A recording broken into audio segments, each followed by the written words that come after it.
เนี่ยมีงูปะเนี่ยล้วงไปล้วงไปถึงงูพูดให้กูเสียวอ่ะก็เมื่อกี้งูตัวนั้นน่ะที่อยู่หลังห้องน้ำอ่ะห้องไหนมีตรงนี้เยอะเลยเต็มเลยนะ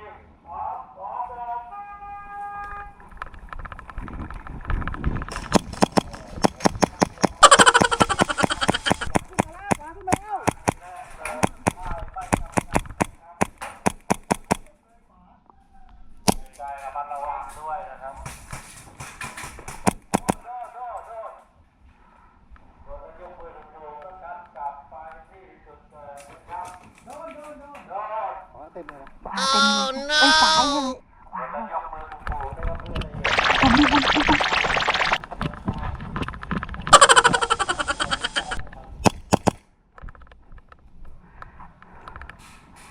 พี่ระวังขวาด้วยขวาเยอะขวาเยอะขวามาเยอะ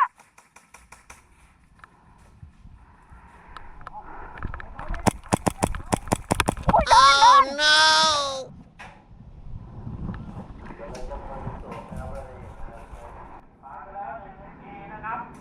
บ้านเลข6ขวามือระวังบ้านเลข8คอมพิวเตอร์อันนั้นของเราเปล่าวะพี่หลังแฉกของเราหรือเปล่าซ้ายมือ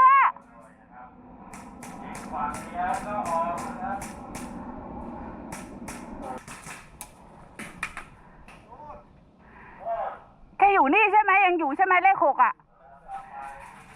พี่เลข6ขวามือเลข6ขวามือ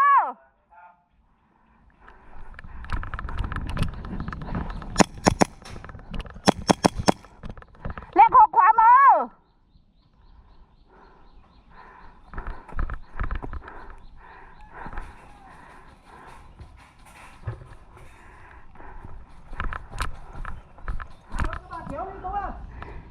พี่เลข6ขวามืออ่ะพี่ระวังนะ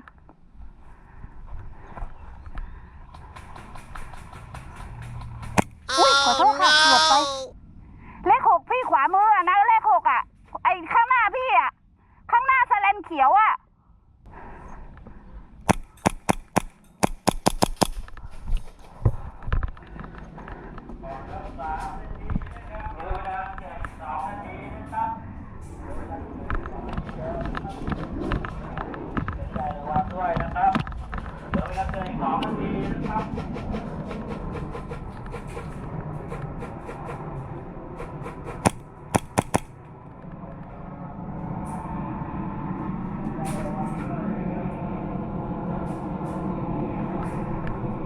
อยู่ไหนวะ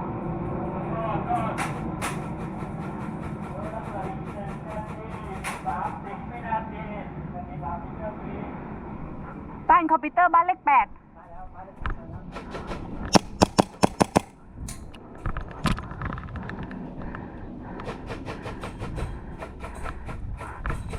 บ้านเลข6ออกหรือยังอ่ะ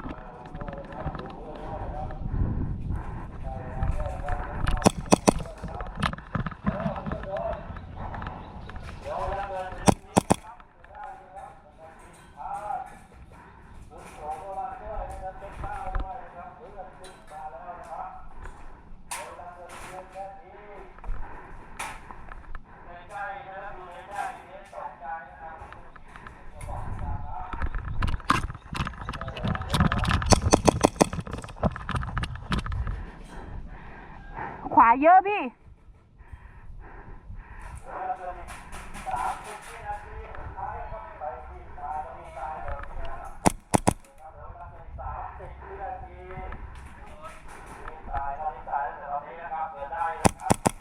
พี่เข้ามาแล้วของเราวะหรือของเขาวะ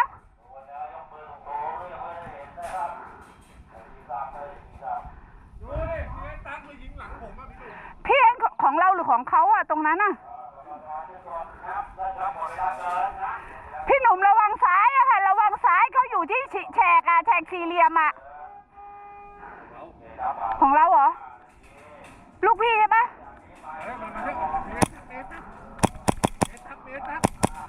เ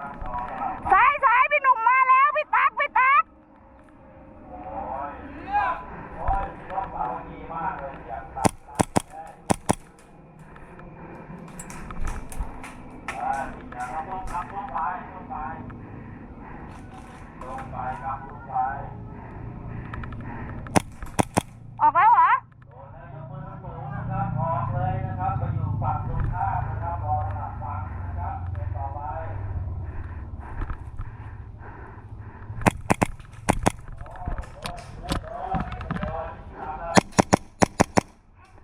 ออกยังอ่ะเลข 6อ่ะพี่ไม่พี่ตั๊กโดนออกแล้วพี่ตั๊กโดนยิงแล้ว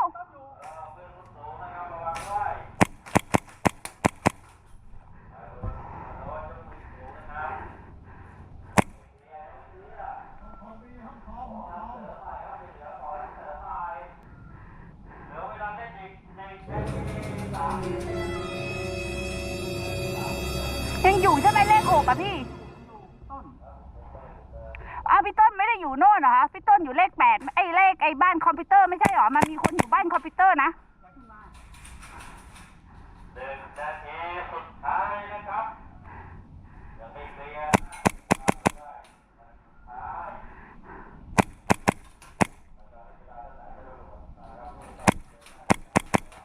รถตู้ตายรถตู้ตาย